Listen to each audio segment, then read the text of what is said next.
Welcome, everybody, to another episode of the Men's Sexual Mastery Podcast, where we are supporting our brothers awakening, empowering, and aligning their sexual energy to show up as the leaders they came here to be, not only in the bedroom, but in life as well, here in service to future generations, to future families, to future children who are waiting to be born into the families where the men have their sexual energy integrated.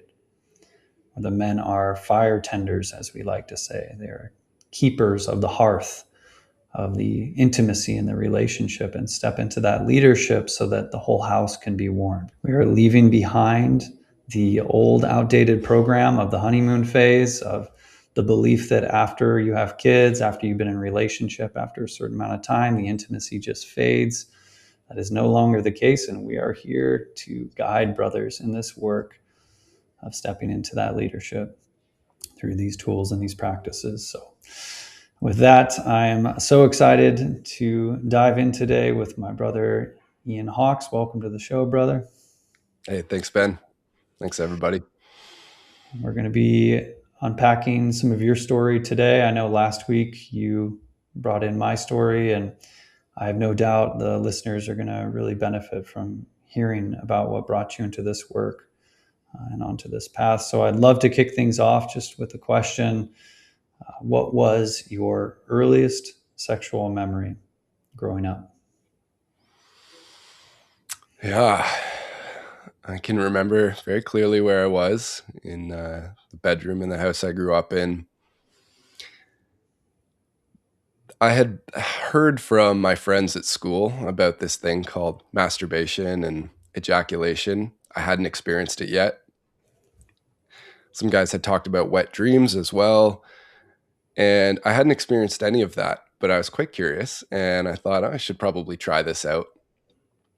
And I actually found my older brother's stash of porno mags. And I All was right. like, okay, here we go.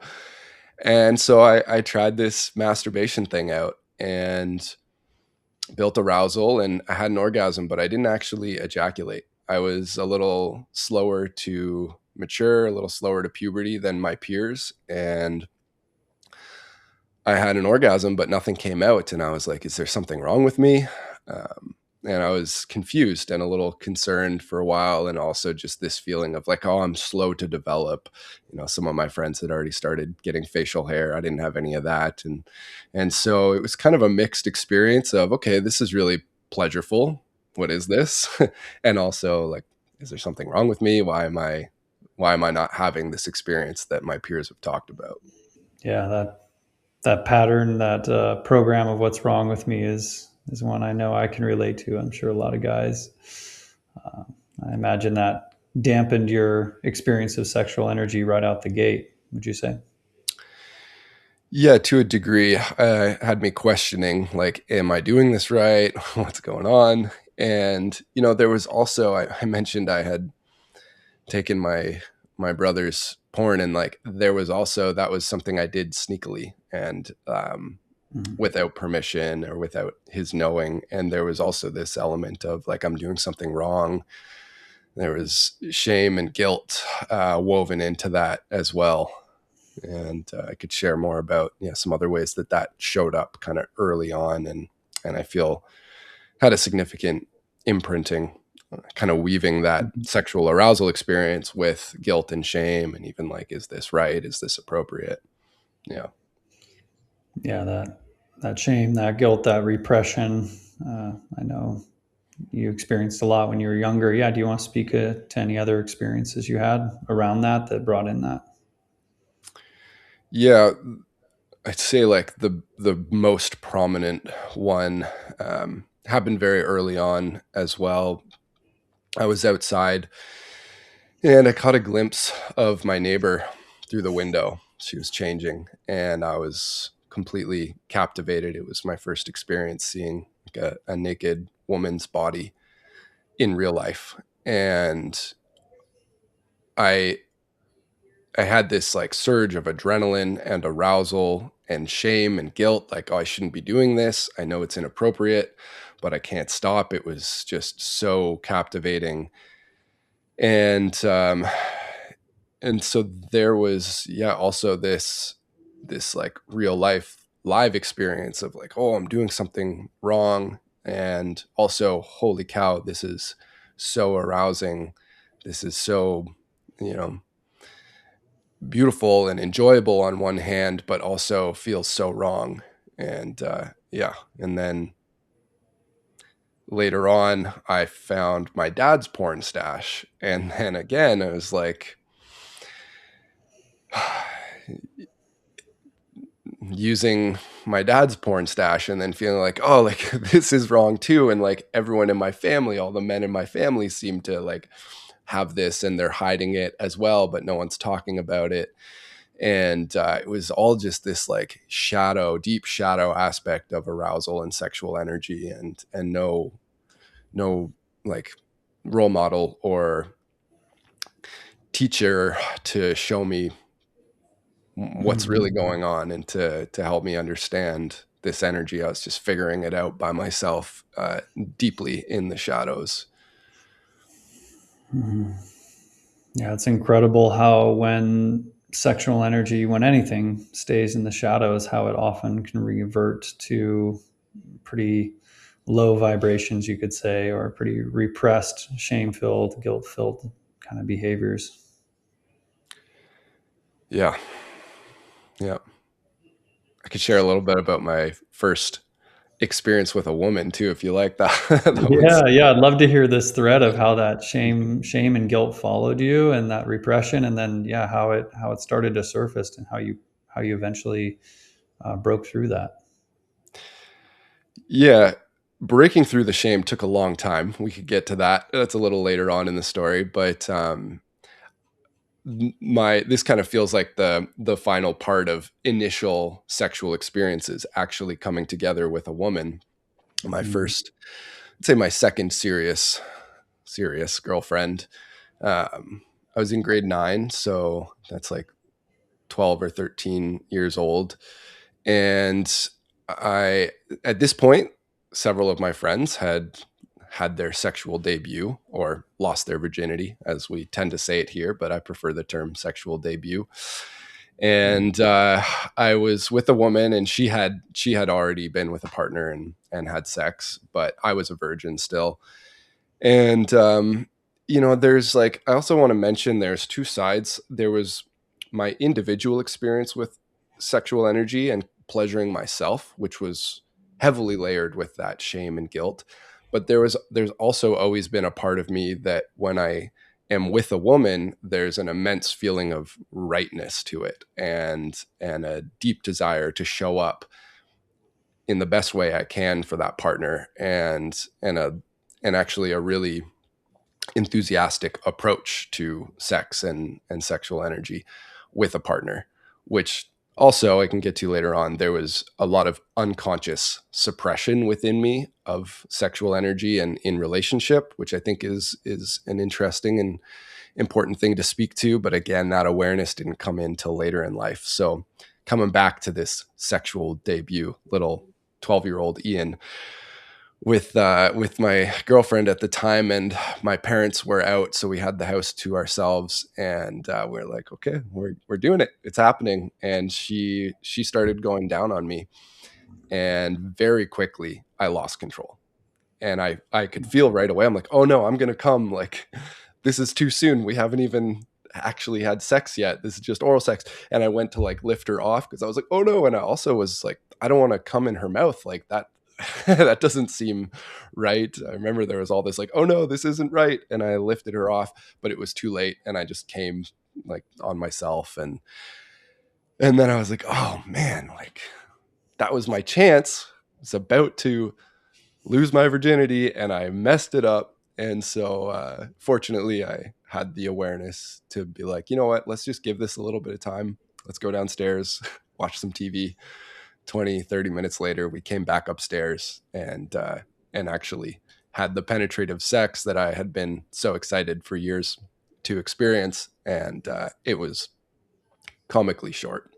Like Same thing, just entered and very quickly lost control and ejaculated and felt like, okay, well, I did it. Now I can high five my bros. But if I'm being honest, that didn't really feel like I did something worth celebrating. I felt like I had let my partner down. And I remember at that point I was like, I don't want to feel this way. I got to figure out how to please my partners. Mm-hmm. Yeah. Mm-hmm. Yeah, I think that's such a common experience for pretty much every man. I think coming to that kind of an age range, and I can imagine carrying some of that shame and repression, and some of those patterns within your body too would contribute to premature ejaculation. Knowing what we know now, with a lot of the psychosomatic connection with how long we can last and the tension in our mind, which is expressed in the body. Yeah. So. And the pattern by that point I had experienced an Mhm. ejaculation and I had been enthusiastically masturbating, Mm. I'm sure every day, multiple times a day, probably, up until that first sexual debut. So my body had already had time to have that pattern of quick masturbation to ejaculation, like programmed into it, in which, as you and I know, and as we teach in the program, it's actually repatterning that sort of typical self-pleasure response of building tension to a release.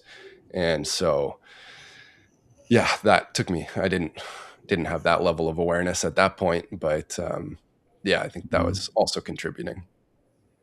I'm really Yeah. curious about, like, as young men, as adolescent boys entering that period of puberty and first sexual experiences, how different it could be had we actually had some education and initiation into our sexual energy, into what lovemaking is and can be. And like, maybe it's not inevitable that as a 12-year-old boy, you're only going to last 1 or 2 minutes, Mhm. or 20 seconds. Mhm. Maybe actually that doesn't need to be the case, but without any proper training and initiation around that, I think it is very often the case. Yeah. Yeah, I could imagine that a man or a young man who's just entering his sexual years having access to all of the tools and the guidance and the initiation that you're speaking to, and being able to move and circulate his sexual energy and not start piling on all those unconscious programs of addiction to ejaculation and release and pornography and all the repression and shame and guilt. I can only imagine how much that could fuel his momentum, as a man. So, I'm really excited too about, a lot of our work at Men's Sexual Mastery. It's all with adult men right now, but in the future, we do have the intention of creating programs for young men and eventually young women, all genders. So, yeah, I'll be excited to see that as it unfolds. But to get back to your story, Hawks, I'm curious. So, this, just staying with the thread of the shame, the guilt, the repression that you carried that was programmed at these young ages, how did that follow you into adulthood? And yeah, when did things start to shift for you where you really opened up to this path? Yeah, that, as I was mentioning before, that shame and guilt and shadow aspect of sexual energy was ever present in my life, um, just in the background, whether I was in a relationship or not, using porn, having these sexual experiences with myself that carried some element of shame. Um, really chronic porn use for so many years. And like I said, oftentimes, whether I was in a relationship or not, there were periods I can remember. Often it would be at the beginning stages of a relationship where I'd be like, no, like I don't want or need this at all. I'm so in love. I'm so attracted to this woman. Like, using porn feels like cheating. I'm not going to do that. And then eventually there would come a point in the relationship where that novelty wears off, or my own self-control is diminished at some point, and then I would often come back to it, and then it would feel even more wrong because I'm now in a relationship. And so there was that. And then actually in relationships, it took me a long time to understand how much of my own sexual expression and relationship to sexual energy as a whole was being suppressed and repressed. And yeah, I could share a bit about a particular partner that I had that really helped me in understanding and bringing consciousness to that element of me that was so repressed and still in the shadow. Yeah. Yeah. Go into it, bro. Feel free. Yeah.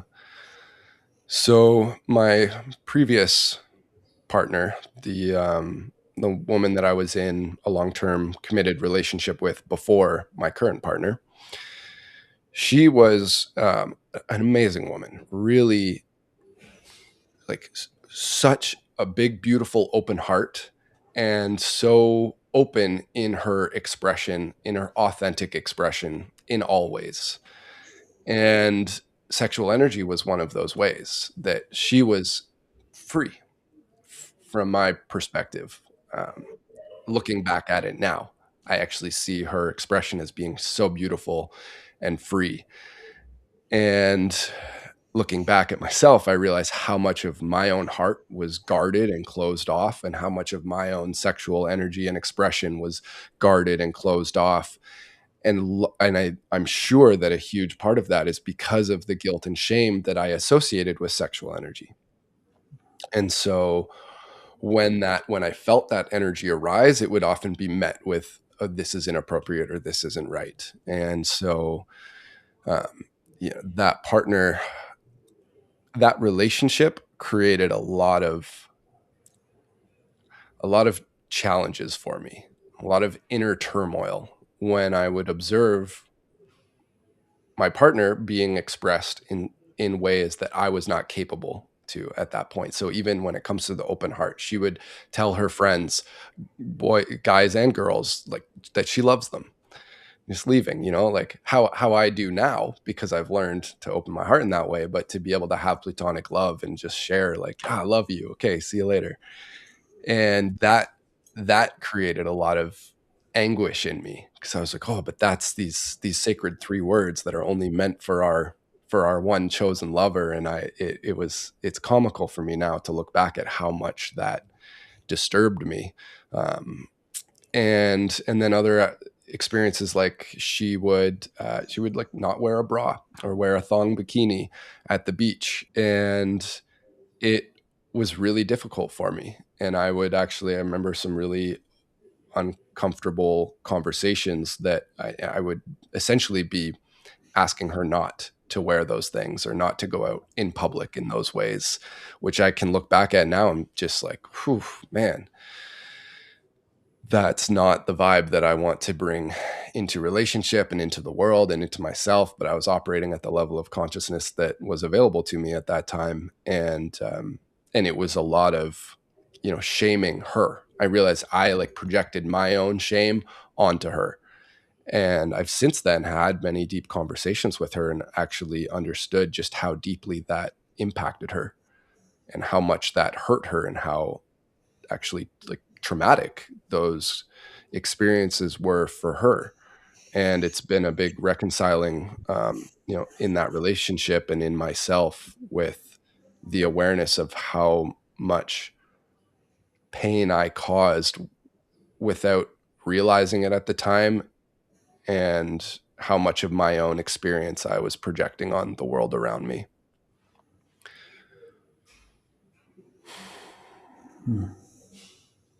Yeah. It's amazing how these patterns that come at such a young age, this shame, the repression, the guilt, can manage to find its way in these shadowy behaviors in relationship, and that projection is so real, like our partner is our mirror, as we say all the time in this work.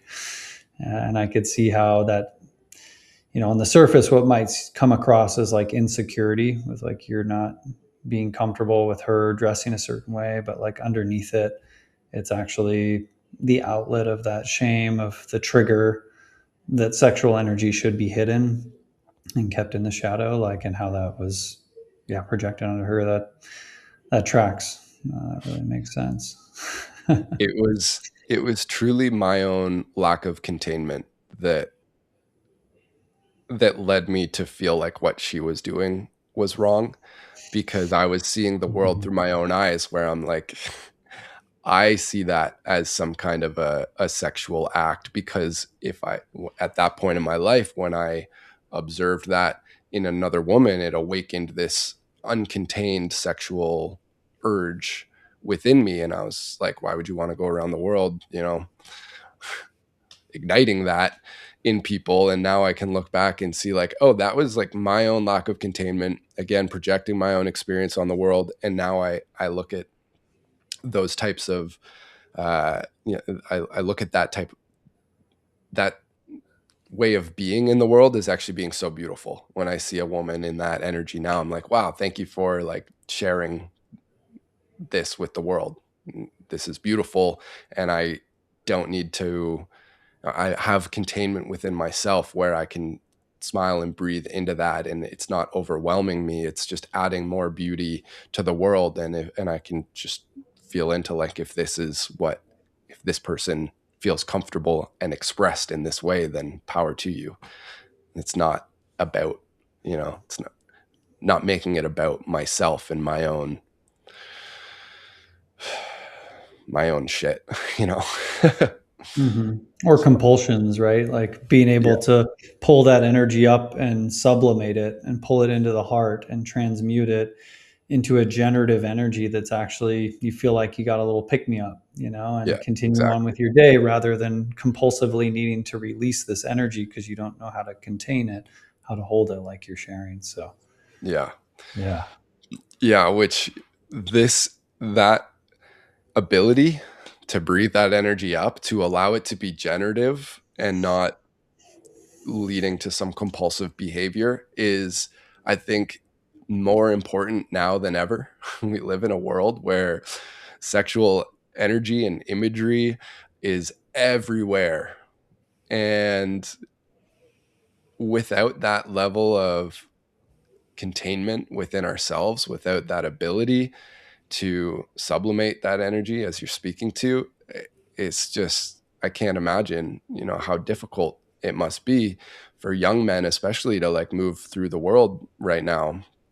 And that's a big part of, I know for both of us, a big part of what we are here to share and to bring in is the ability to stay grounded within ourselves while we move through the world, no matter what the stimulus is around us. And it's actually not that complicated. It does take training and commitment and consistency, but it completely shifts. It's just learning a new skill that completely shifts how we interact with the world around us, and it's so empowering.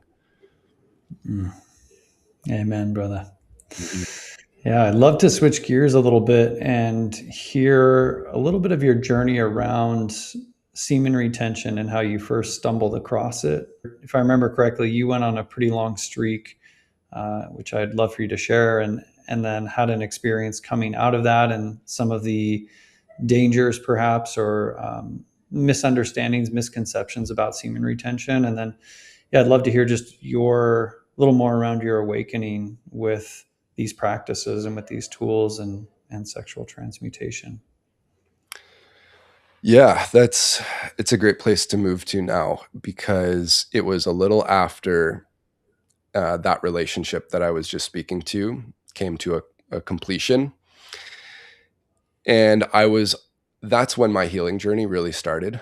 Um, I, s- I started listening to podcasts right around that time, and I learned about this therapeutic approach to psychedelic medicines, to mushrooms specifically. And I'd had a lot of recreational experience with mushrooms at that point in my life, but this idea of a therapeutic experience was something that really, it ignited something in me. And I was, very shortly after that relationship ended, I was, in the journey of discovering who I am again, the death and rebirth process that comes at the completion of a long relationship like that. And I decided, all right, I'm going to try this 5 grams of dried mushrooms blindfolded in a room, and approach it in a therapeutic way. And I had a playlist that was curated by Johns Hopkins University for specifically for psychedelic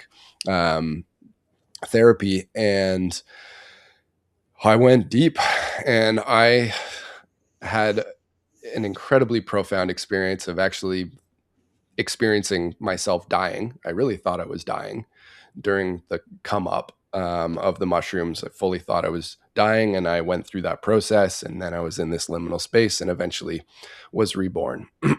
And I won't go too much into that, but the probably the biggest, most profound takeaway for me from that journey was the awakening of my heart, the understanding. I got to reflect on, I was shown so many ways that in that previous relationship, I had actually just been operating from a place of repression and suppression and shame. And I understood what love was in a new way. And it sounds kind of cheesy, but that was definitely the breaking point for me, like into this new level of consciousness. And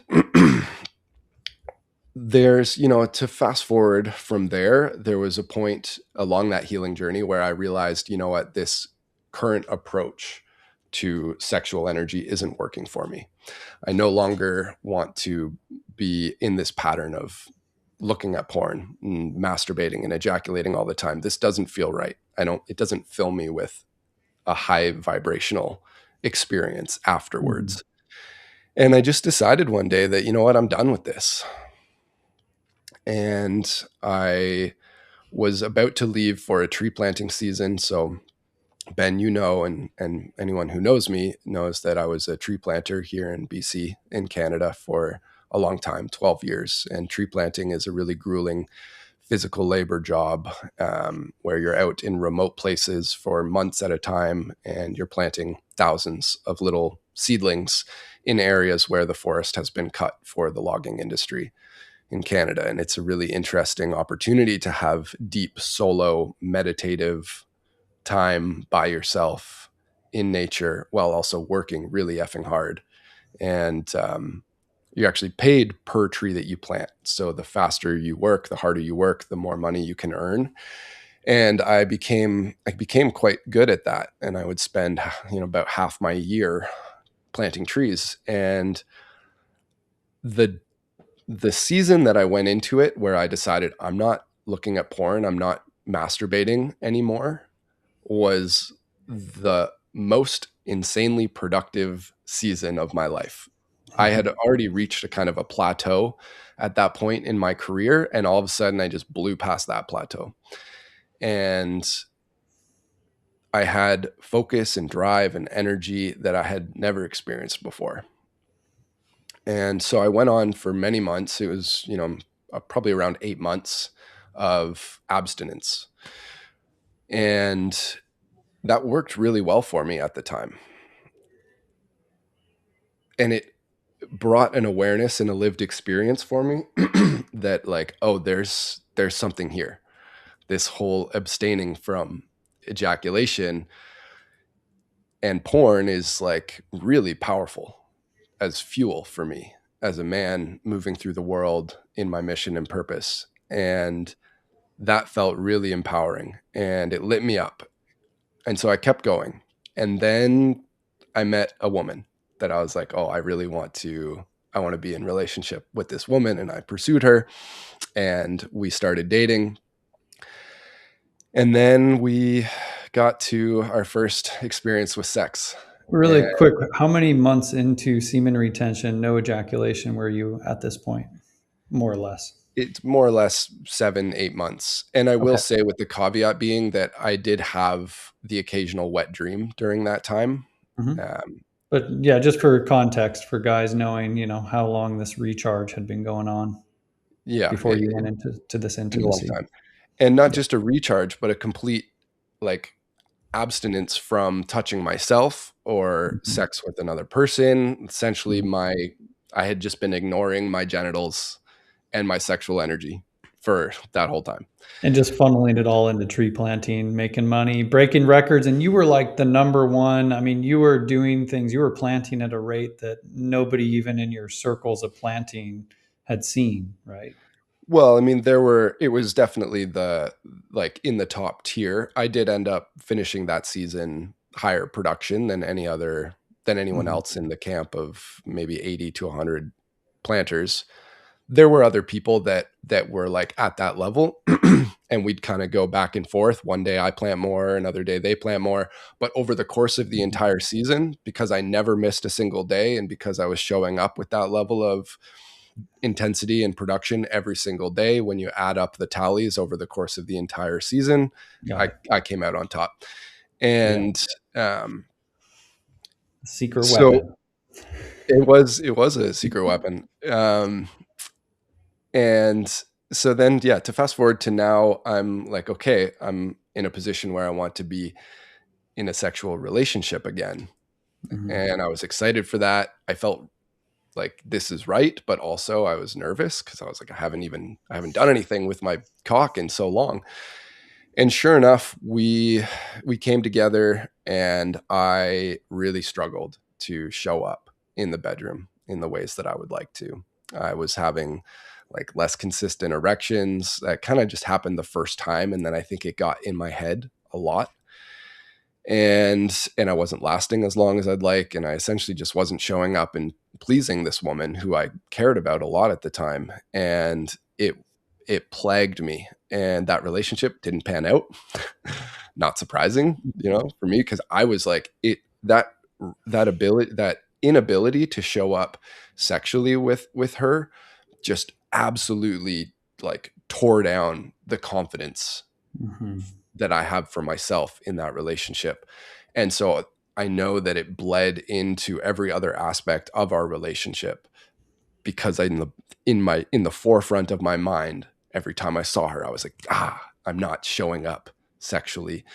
And so that relationship didn't pan out. And then I Can was like, I can I pause here for Hawks and just to highlight this? Like this is the shadow of the semen retention, "Mhm, just like no fap movement that a lot of people don't talk about. And that's why we use the word semen intention and not semen retention, because what Hawks is describing can be a common experience for guys who figure out that holy shit, this is rocket fuel for my business, for my workouts, for my growth. In MMA fighting and boxing, like they've known this for decades, but the shadow of it a lot of people don't talk about is that you can actually get atrophied sexually, which is the experience Hawks is speaking to. And that's why in a lot of our work, we're here to help educate guys so you don't swing too far in the pendulum in any one direction. But yeah, Hawks, I wanted to hand it back to you. Just wanted to mention that though, for people listening in, like this atrophy is real.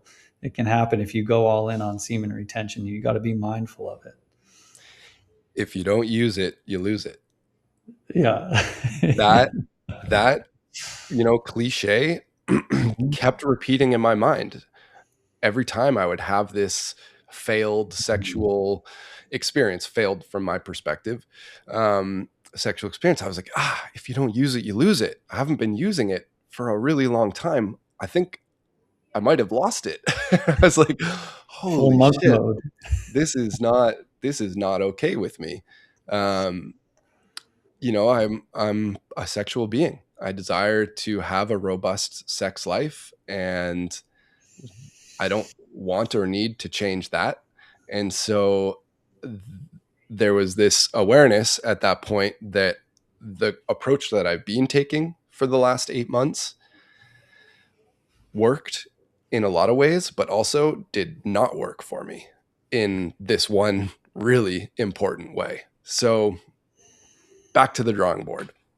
That's not the way. And that was I went on that journey before nofap or semen retention was in my field at all. Like I hadn't learned about that. This was just something I was like, I'm just going to try this out. It was really just this feeling of like, porn doesn't seem to be right for me. Let's put that away and everything that comes with it.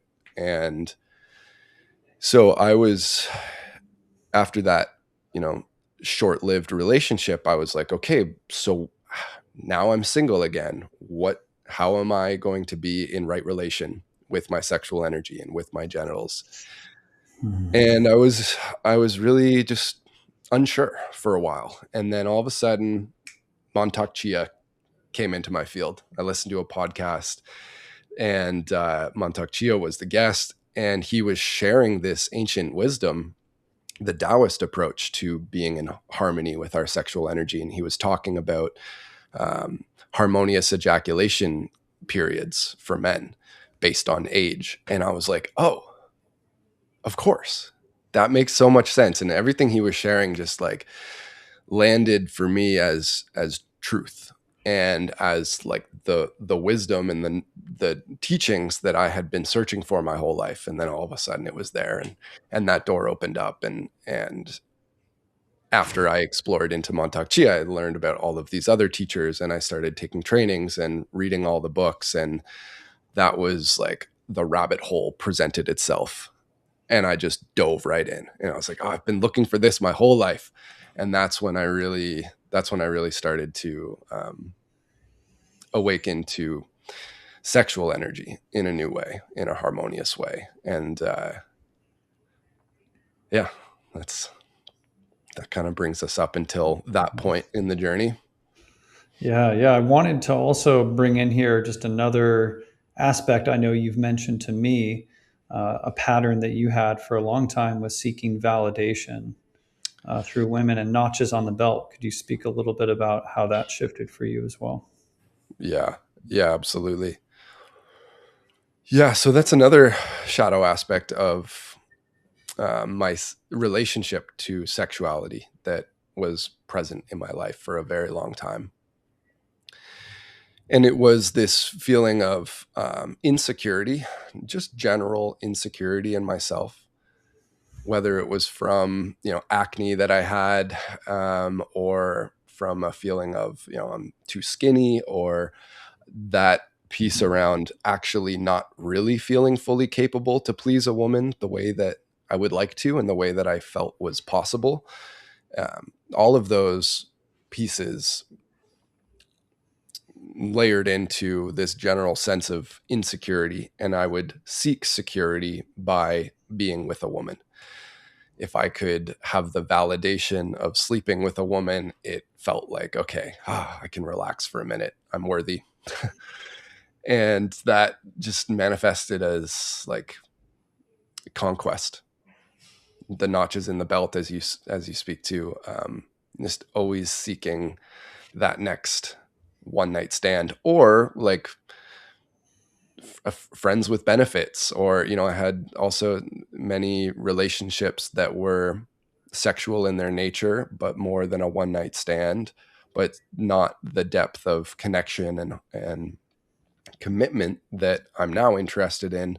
But it was always like, as long as I could be somewhat consistently sleeping with a woman, I felt like okay with myself. But if I'm being honest, it was still like the next day after sleeping with a woman, I'd be back, essentially, or a few days later, I'd be back to that same just general sense of insecurity, not being whole in myself on my own. And I just didn't understand that that was actually, that void was for me to fill, not for someone else to fill, but I was seeking outside of myself. Mm-hmm. Yeah, and I'm curious to hear a little bit about coming into the relationship you're in now, which has been about 5 years, if I'm correct. Is Mhm. that right? And what has shifted? What's your experience been like to choose one woman with that ability, that capacity to continue just being in your conquest? What made you choose commitment, and what's that been like for you in the past 5 years since doing that?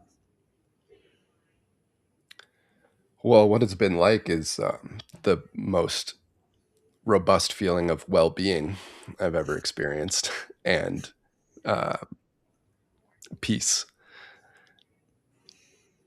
This relationship that I'm in came, I became available for this kind of relationship shortly after learning and understanding these new ways of relating with sexual energy that I was speaking to, and opening up to a new way of relating with my heart and with sexual energy.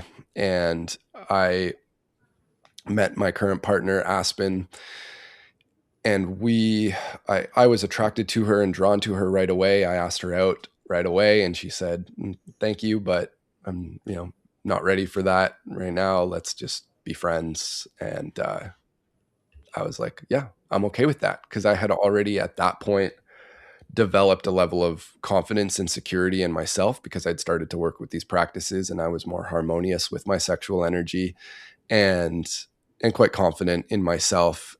And over the period of time before we actually joined together in an intimate relationship, we had a lot of open conversations about sexual energy, different ways of relating, just unconventional ways of approaching the subject of sex and sexuality. So we had already established a baseline of like, oh, we're both really interested in this topic. And we eventually felt right for us to go on an official date. And by that point, there had already been a strong foundation laid in our relating. And once we actually came together intimately, it was quite profound, and was like there was an awareness that, oh, this could be something very serious. And so I would say, like, I was required to get into a place of right relation with my own sexual energy before I actually became available for the type of relationship that I now get to enjoy, and really being at a place in my life where I was ready to say, yes, I'm 100% all in. I'm fully committed to you. This is all like this. I'm yours. Like, I give myself fully to this relationship, and I'm not looking outside of it in any way, because the level of connection that became available because I had reached this level in my own sexual journey, and my partner had been doing a lot of work in that realm with herself as well, that when we eventually came together, it was something different than I had experienced before. And there was an awareness that this could go as deep as we allow it to go, and as wide as we allow it to go. And there is everything that I need, or that's important to me in relating and in sexuality. All of that is available to me in this relationship if I continue to give myself fully to it and continue to show up fully. And that opened up, like I was speaking to, this sense of well-being and peace, because I no longer had to look outside of myself or outside of relationship. It was all in here in myself, and it was all in the union that I chose and continue to choose again and again to be in with my partner. And yeah, that sense of security that comes from, like, I don't need anything outside of this, is like a huge relaxation, and allows for so much more focus to be put towards all the other aspects of life that are deeply important to me as well. Yeah, and I'm loving that you're speaking to that inside out game, that ability to get right within yourself. And it would totally make sense that until you do that, you're not going to have your perfect partner show up. You're going to continue to get the reflections from the world around you and from your partners of who you are being, of how you're showing up. And we talk about this all the time in our community and with the men we serve, men who are single. We future pace them into that future present self, and continuing to trust that inside out game, that the more you show up in right relation with yourself, actually, and fully able to contain your energy, that is magnetizing your ideal partner. And until you're doing that, you're going to continue to attract drama and things that will continue to expose to you where you're out of integrity with yourself ultimately. So I love hearing that journey for you. And I also love hearing just I'm really feeling the quality over quantity piece. And I know so much of that extra energy that is no longer spent seeking and constantly on the chase for something that, grass is greener thing, when that's brought into not just the ability for you to focus in life on all these other things, but into the relationship, and all that energy for the thousands of women you can be with to be all directed into one. I know in my experience too, in committed partnership right now, it's like I get to experience the thousand faces of my woman, and all the different versions of her. Sometimes when we're making love, it's like I'm like just shocked by how beautiful she is and the different facets of her. And the deeper I go into that devotional act, that committed relationship, that depth, just mining deeper and deeper and deeper with one person, it actually brings so much more than I could ever get with sleeping with thousands of women. So it's something I deeply resonate with. And yeah, I'm curious, do you have any other thoughts around that for men who are seeking or are in partnership? Yeah, just like exactly what you said. Until we learn to appreciate the all in the one, we won't ever be satisfied seeking, the all. It's that ability to recognize and understand and approach like the partner that we choose, that we get to be in this sacred union with, is representative of all women everywhere. Any aspect of the feminine that you might, admire or appreciate or desire in someone else, there is a way to tap into that within this one, because the all is expressed in the Mm-hmm. one. The ocean is in a drop of water, Mm-hmm. and it's our ability to tap into that that creates that level of peace and satiation and well-being, that if we don't learn until we learn to truly do that, it doesn't matter, like you were saying, how many other women we sleep with, because it will always feel like there's something missing, because we're not able to understand that the all is in the one.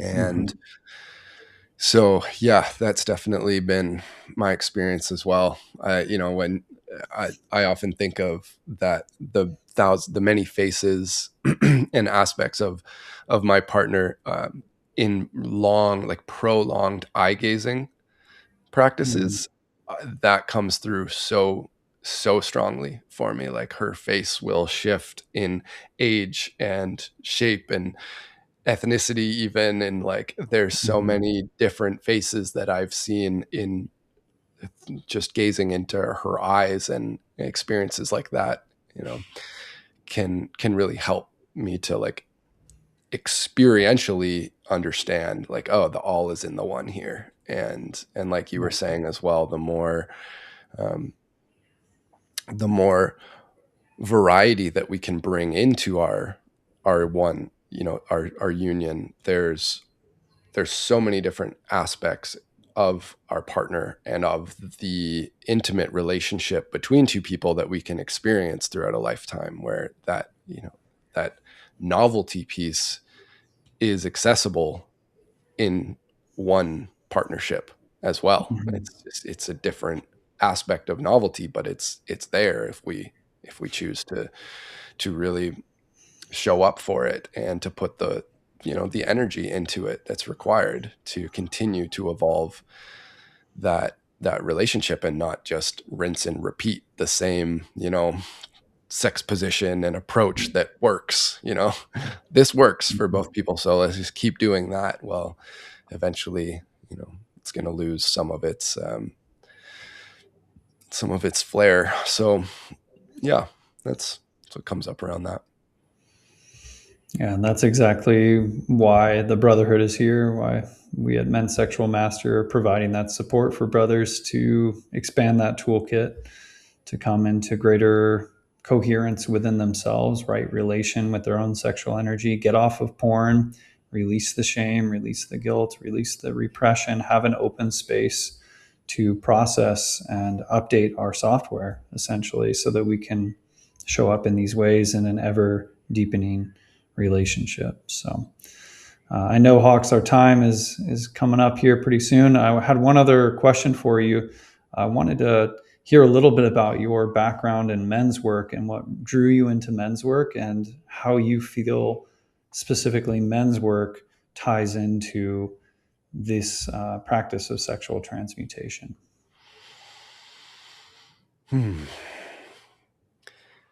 The men's work ties into this, as you were just speaking about the brotherhood and how we serve and what we provide in that container is that element of brotherhood to me brings in the community, the shared aspect of learning and growing together, and the part of like initiation, where we're not just doing this on our own, taking some, self-paced online course, trying to learn about it. It's like we're going through this process as a group, and people are different things are like awakening in different people, and we're going through this group initiation that to me is a really important aspect of creating a demarcation between this was the old way of relating to sexual energy and like this is the new way, and I'm not just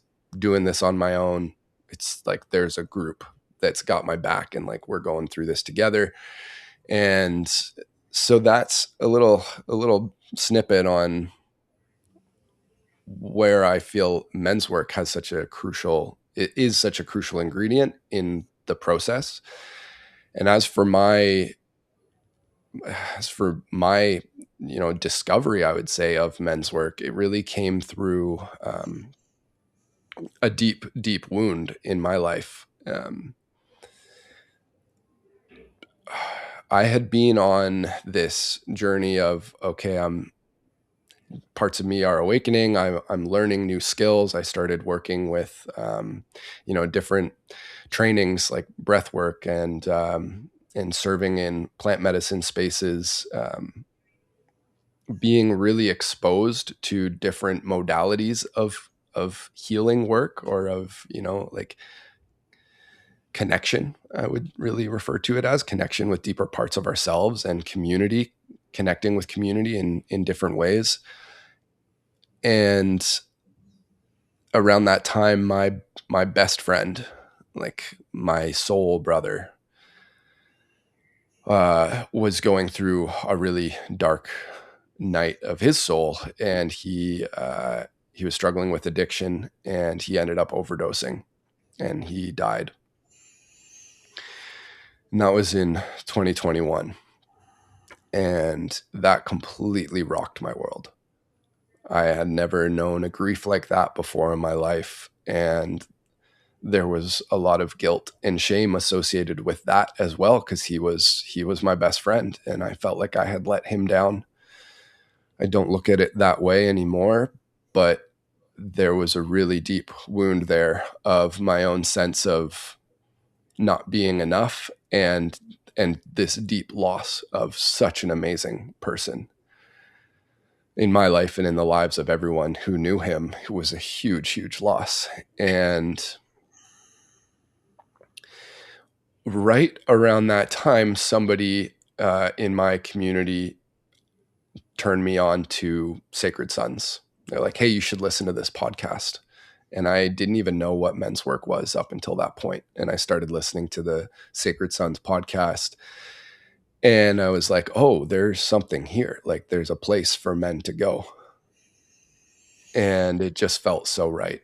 And I just went on. I was like, how can I get involved in this? This is like, it was so clear to me. Like, this is the guidance. I can't bring Matt back, but there was this deep knowing in me that this is a place, this men's work space is a place where I can go and discover something in and for myself. And also I felt really called to be of service in that world in some way. I was like, if I can find a way to support other men, I can integrate this loss in a way that will be like positive and impactful for the world. And so I went to first in-person Sacred Sons event and experienced what felt very psychedelic for me without any substances involved. Just the level of shadow work, the level of acknowledgement of the parts of ourselves that had been in the shadows for so long, and the connection in brotherhood that was different than anything I had really experienced before. It felt to me like, yeah, this is the way. This is a missing ingredient, and this would have been so helpful for Matt. This is helpful for me, and this is what so many men out there are ready for and looking for. And so I went all in and just devoted myself to doing whatever I could to bring more opportunities for men to gather in those ways into the world. And so went into the leadership training with the Sons and started a men's circle in my own community, and have been growing and evolving and deepening in my capacity to be of service in those ways. And all of it, it's still like always at the root and the core of that is in honor of my brother Matt Hewson. And I'm profoundly grateful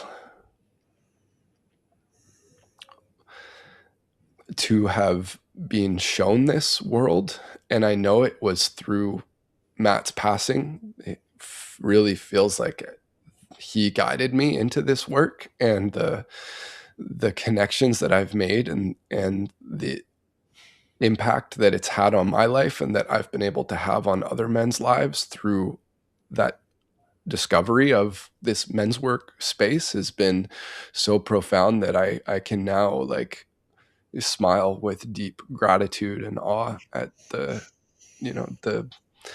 way the universe works, and Matt's always with me and a part of me, and especially in the men's workspaces, and it feels like a real alchemization that's